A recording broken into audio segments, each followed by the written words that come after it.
আমার দুইটা সন্তানরে মানুষ করছি, এখন আমি বৃদ্ধ হয়ে গেছি গা, পুলানরা আমার দেখে না। আমি যে একটা কষ্ট করতেছি, খাওয়া নাই লওয়া নাই, আল্লাহ তুমি তো সুখ শান্তি একটু দিতে পারো।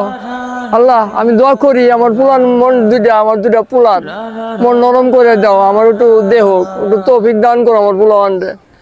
আমার এক মুঠ ভাত দে, আমার জিজ্ঞাসা করে যে বাবা খাইছো কি করছো, আমি তো খিদার জ্বালা সহ্য করতে পারি না। তুমি তো সবই দেখছো, তুমি তো সবই জানো, দিলের খবর মনের খবর। চাচা আমি বুঝলাম না, আমি প্রায়ই দেখি আপনি আল্লাহর কাছে বিচার দেন, কেন আপনার ছেলে কি আপনাকে ভাত দেয় না? না রে বাবা, ওরা আমারে ভাত দেয় না। আমি খুব কষ্টে আছি, আমি আল্লাহর কাছে এটাই প্রার্থনা করি, আল্লাহ তুমি আমার পুলার মন নরম করে দাও। চাচা কি বলেন, আপনার ছেলে আপনাকে দেখে না?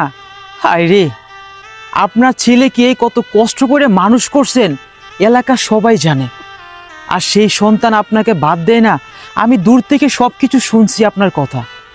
দেখেন চাচা, যার বাবা নেই সেই একমাত্র বুঝতে পারে বাবার মূল্যটা, আর আপনার সন্তান তখনই বুঝবে যেদিন বাবা হবেন, আর যেদিন বাবাকে হারাবেন সেদিন বুঝতে পারবে বাবা কি জিনিস। আপনি কান্না করবেন না চাচা, আমি আপনার ছেলের সাথে কথা বলতেছি, আর আপনার ছেলেকে আমি এমন শিক্ষা দেব, তাকে বুঝিয়ে দেব বাবা কি জিনিস। আপনি চিন্তা করবেন না, আপনি চলুন আমার লগে বাসায় চলুন। বাবাদের ভালোবাসা প্রকাশে আসে না, বাবাদের ভালোবাসা হৃদয়ে থাকে। বাবারা সন্তানকে কতটুকু ভালোবাসে সেটা প্রকাশ করে না, বাবাদের ভালোবাসা অন্তরে থাকে।